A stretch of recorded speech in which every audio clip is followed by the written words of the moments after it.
It's something Georgia's missing this season, and I'm not talking about players, but it is something that Kirby Smart discussed, and Georgia's had here, man, a lot of the last few years, and that's big games. Here's what Kirby had to say about playing big games at the start of the season. I love opportunities to play teams on a big stage. I love big out-of-conference games, and of course, I think we are going to see that more and more over time here as the SEC and the Big Ten start getting to like a colliding, where they're already on a colliding path. But as the college football playoff expands, we've gone from 4 to 12. We'll probably go to 16. I don't know. We'll see. It's getting kind of ugly around there, as Bubba Sparks would say. But, the big game, they don't have that this season. I mean, the out of conference, you're going to have to wait until the last game of the season, Georgia Tech, to see the Dogs play what I would call a big out of conference game. I mean, it's just not there this year. And, why? Well, this was the season where Georgia was supposed to play UCLA. I think it was in Los Angeles this year. If not, it was in Athens. But one of the two, they were supposed to open the season, both seasons, with UCLA. Well, UCLA went to the Big Ten, added a conference game. Actually, I don't know if they added a ninth game or they just went to the Big Ten. I can't recall what the Big 12 played. I think the Big 12 played 8. But that was it for that. And, you would have had a Big Ten SEC showdown. It would have been one of a couple at the beginning of the season here. Texas, Ohio State. Georgia, UCLA would have been one. I feel like Indiana goes somewhere. No, Illinois goes somewhere. In a relatively important game. I can't remember that might be at Duke, though, now that I think about it. So it would have been a fun game, go back out to Los Angeles. I love Los Angeles. It's awesome. The hills are cool and neat. I do not like LAX. But anyway, it would have been a fun game, but that doesn't exist now. Too late to kind of get that scheduled out from here on out. But if you're Georgia, you're playing enough big games during the season. You don't have to have those kind of games. But Kirby's point is, I like it. I love the opportunity to play teams on a big stage. I was talking with somebody around the program not that long, about 2 days ago, and we're talking about Notre Dame, Miami, Clemson, LSU, Alabama, Florida State, Texas, Ohio State. The beginning of the season's awesome. Like right out of the gates, it's a great it's a great weekend of college football. I've not looked at the Thursday matchups yet. Now, full disclosure here, I will be at an away game location for the Thursday game, so we'll be monitoring them more than anything. The first Saturdays are not a horrible. You got Stanford at Hawaii, which I'm a psychopath. I'll watch that. Fresno at Kansas, and then a conference game with Iowa State and Kansas State to open the season. That Thursday, you've got a couple of SECs. You got Mizzou is playing. East Carolina is at NC State. That's always a very curious thing. And then Nebraska, Cincinnati, as well as, kind of if you're really a degenerate, Buffalo at Minnesota. Friday night is actually the curious one. I want to say this real quick. Everybody, if you're not getting checkups for medical, particularly if you're over 40, you need to do that. Deion Sanders' news today is just another reminder of taking care of yourself. I've got my annual physical on Wednesday, so I'll be good to go. But Deion and company take on the Jackets at 8 o'clock on ESPN Friday night before Georgia plays. And, of course, at the same time, Auburn and Baylor play. So that Friday night's awesome. But Georgia doesn't have that. Now, I will say this for Georgia for a long time now. You go back to 2002, 2003. They played Clemson to open the season. 2005, Boise State. 2006, they played Colorado. 2007, they played, 2007, they played Oklahoma State. 2008, they played Colorado. They played, now I'm getting it all confused. 2008, they played at Arizona State. They played Colorado in 2009. They played Boise in 11. In 12, they did not have a big opener. In 13, they played Clemson. 14, they played Clemson.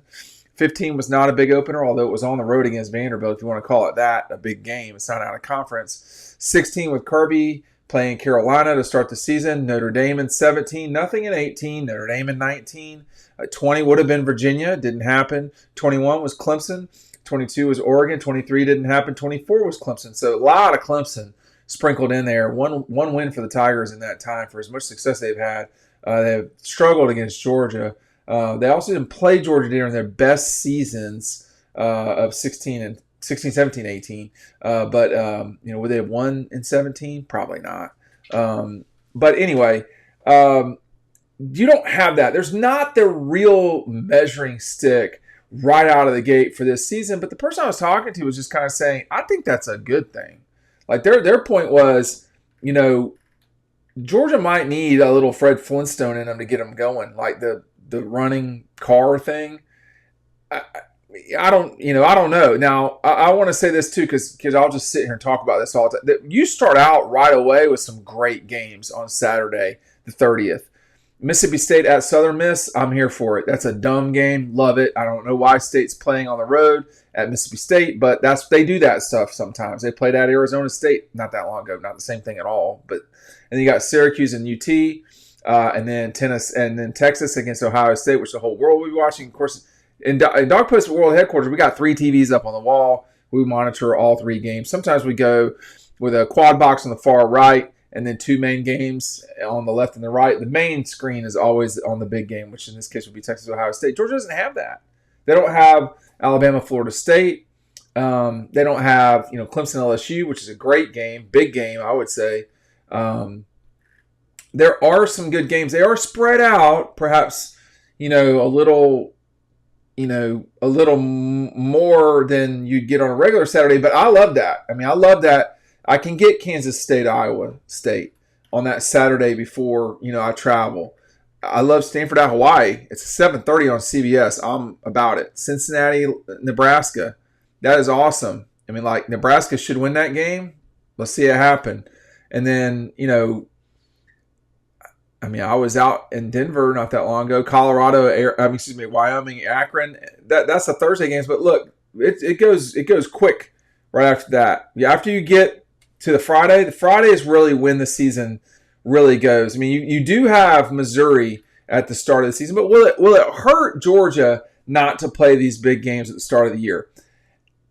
I don't know. I think it really helps when you play those games. I do. 17 did not have the right out of the gate, but it was the next game. They played App State, who is, a pretty good football program for what they are, and then they went to South Bend. That week, when Jacob got hurt, there was a lot of apprehension from Georgia folks because they felt like it was Jacob's time to take the next step. And that's the thing. Nobody ever knows. You can't know what the season will hold. And, I remember that 16, I think it was, it couldn't have been 16. Maybe it was 15 with Florida State and Alabama, where they played one another. It was 17, excuse me. And it was billed as number 1 versus number 2. It was a colossal matchup. And, Florida State was terrible that year. But Alabama won that game. It was a 1 versus 2, as I recall. I'm looking up as we go here. And does Alabama get into the college football playoff without that win over Florida State? Total domination of number 3 Florida State. I think they might have been number 2 in some polls. But that Florida State team wound up 7-6. They started the season 1-3. They just weren't a good team. So I don't know. I think it's a good thing to work towards. I think this team program has so much, like everyone else, has so much to deal with that they could use the running start. Now, they got to do the running start too. But we'll just see if they do. But, I think there's a lot of curiosity in college football this season about a lot of teams. There's not a lot of defined things. Georgia being listed as one of the favorites to win the national championship, that's not surprising to me, but I don't know if we don't have, saying it's wide open. Bill Connolly wrote that it was wide open, talking about the SEC championship. I would not describe college football as wide open right now. I would say that there's a cluster at the top. And I'm going to just start including Penn State. I don't think they're of the value of these other teams, but I could be wrong about that. But there's a quartet at the top. They both play. I mean, of the four of them, it's even SEC, Big Ten. I think Texas, Georgia, and Ohio State are better than Penn State. But there's a pretty precipitous drop-off after Penn State for national championship odds. It goes those four, Texas at 550, Ohio State at 600, Georgia at 650, and then a little bit of a drop to 750, so 50, 50, 50, and then 100. And then from that point, it goes off 700. I mean, it goes off 350 points. So, you got, not 350, excuse me, whatever the math is on that. No, it is 350.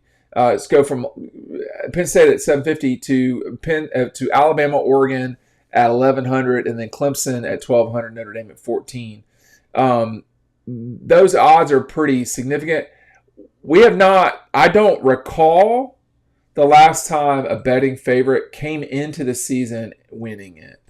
The betting favorite typically has been Alabama, so my guess would be whoever the betting favorite was in 20. I think it was Clemson that season. But none of that year was just like this. There were no big games out of conference because there were no out of conference games. Georgia doesn't have those either at the beginning of the season. Thanks for watching.